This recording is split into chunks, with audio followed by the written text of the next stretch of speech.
Senhor presidente, senhoras e senhores deputados, parlamentares aqui presentes, imprensa, a todos os nossos convidados que estão nas galerias, o meu cumprimento, muito afetuoso a cada um. Eu tinha muita coisa para dizer, porque tenho procurado dedicar a minha vida pública, principalmente, à defesa dos direitos de crianças e adolescentes, e comecei ainda muito jovem, lutando pelos nossos direitos quando jovens, e chego hoje a essa tribuna mais uma vez com a mesma opinião, com a mesma vontade, com a mesma sensibilidade de continuar defendendo a causa dos mais jovens, das crianças e daqueles que poderiam, na verdade, ser o futuro do nosso país, se não fosse a omissão do poder público, dos governos e das autoridades. Começo, senhor presidente, me solidarizando com todos aqueles pais que perderam seus filhos pela violência, cometidos crimes hediondos por adultos, ou por jovens, ou por adolescentes. A dor desses pais, talvez nenhum de nós seja capaz de entender ou sentir. Mas, mesmo assim, é no calor da emoção e quando esses crimes são cometidos que novamente vem à tona a discussão se reduz ou se não se reduz a maioridade penal. É louvável e entendível, eu entendo completamente, que a sociedade, mais de 80% da sociedade, deseje a redução da maioridade penal. Afinal, são cidadãos, homens e mulheres de bem, que pagam seus impostos, têm medo de sair no meio da rua, têm medo da violência, porque cada vez aumenta mais em todo o nosso país. Mas, mesmo sendo assim, não posso ser a favor de algo que vai contra os meus princípios, de algo que muitas vezes chega a me constranger, a me emocionar e muitas vezes me chega a envergonhar. Eu respeito a posição de qualquer parlamentar. Já passei isso pela Câmara dos Vereadores, já passei isso no Senado da República e passo por essa mesma discussão aqui na Assembleia Legislativa.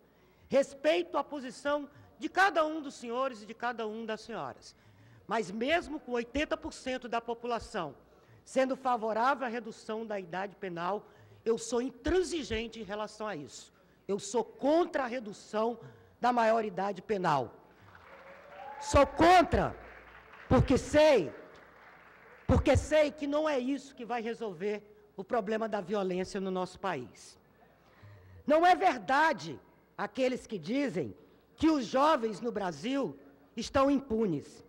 Eles são presos em instituições muito piores, às vezes, do que as cadeias abarrotadas do nosso país, onde mais de 500 mil presos lá estão, acumulados um em cima do outro, e há um déficit de 183 mil vagas. Mas alguns, e não estou aqui dizendo, por favor, compreendam meus colegas, alguns deputados que defendem a redução da maioridade penal estão defendendo a redução apenas porque há pesquisas que indicam que isso é popular.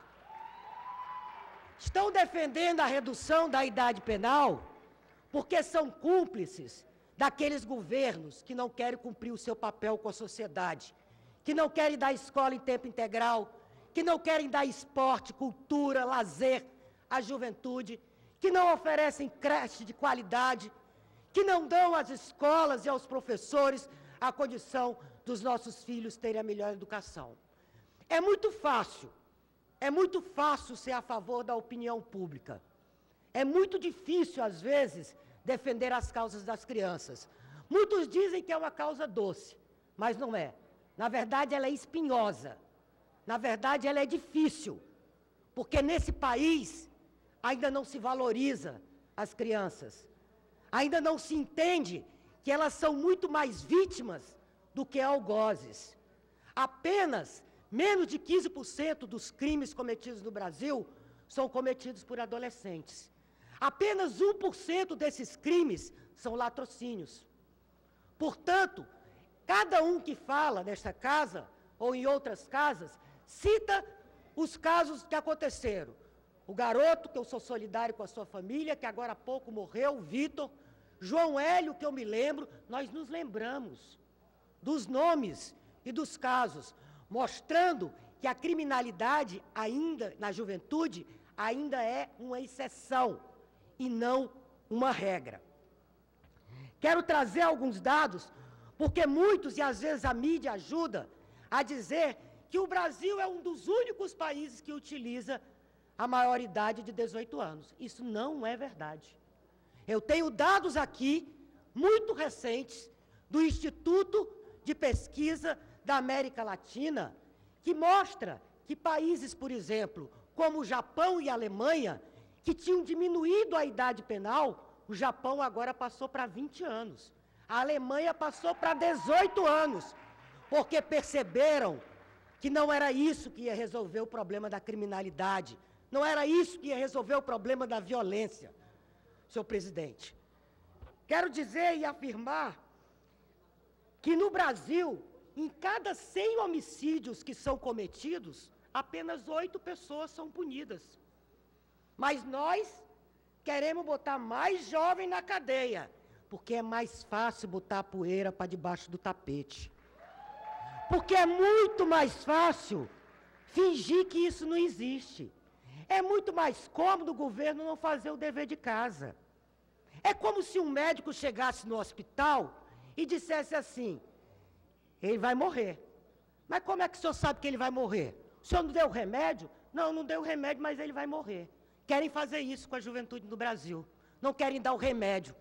Não querem cumprir com o Estatuto da Criança, que completou, deputado Roberto Mesquita, maioridade. E nunca cumpriram a lei. Não é uma lei para passar a mão na cabeça de marginal, como alguns parlamentares dizem. Não é verdade.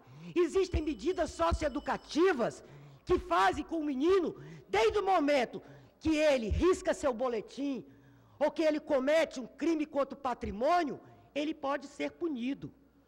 Hoje, um adulto que comete um crime com arma na mão, de roubo ou de tráfico, deputado Inês, tem que ficar 5 anos e 8 meses na cadeia. Mas se ele não tiver antecedente, ele fica 2. O adolescente fica 3.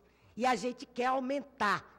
Quer aumentar para dar satisfação à sociedade, que está cansada de pagar imposto e não ter segurança.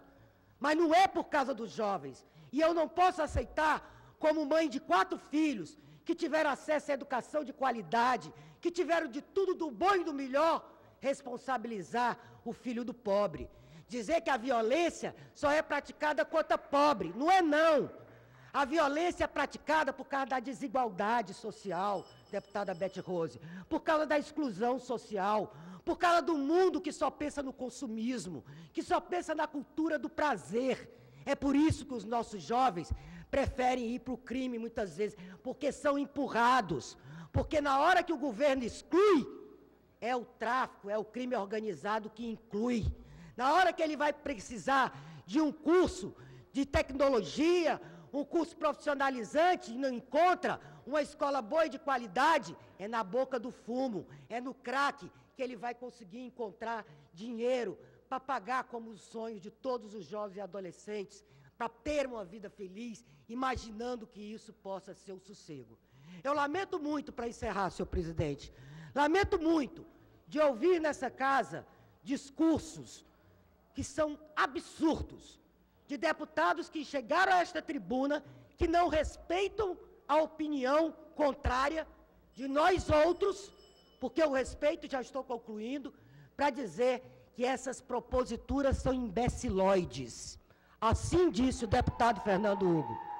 E eu lamento primeiro não estar aqui naquele momento, porque acho que propositura imbecilóide são daqueles que têm sangue nos olhos, que querem vingança, que se pudesse não estavam defendendo criança não, estavam matando com as próprias mãos, estavam fazendo justiça com as próprias mãos, porque não tem coragem de defender, ou dizem-se defensores da educação, defensores de tantas coisas, da vida, mas ao mesmo tempo querem botar os nossos filhos na cadeia. Por que com os pobres nós pensamos com a mão pesada? E por que com os nossos filhos não pensamos? A juventude é a idade da transgressão. Eles são punidos e devem ser castigados. Pela escola, pelo sistema judiciário, pelas famílias, mas nós não podemos... Conclui, deputada. Senhor presidente. Não podemos querer fazer com que essas crianças e esses adolescentes, que no Brasil começam a pagar pelos seus crimes aos 12 anos de idade, e isso ninguém diz, aos 12 anos de idade, que são mais vítimas. Quando aconteceu a tragédia em Santa Maria, lá no Rio Grande do Sul, morreram 240 jovens queimados. Quando acontece tragédias, quando cai presidente Tim Gomes, um avião, um Boeing com 200 passageiros, nós todos ficamos penalizados. Mas saibam os senhores e saibam as senhoras que a cada 10 dias nesse país cai um Boeing com 190 jovens que são mortos, que são assassinados e que nós não sabemos quem eles são. Portanto, vamos botar a mão na cabeça e vamos pensar antes se nós estamos fazendo o nosso dever de casa. Obrigado, senhor presidente.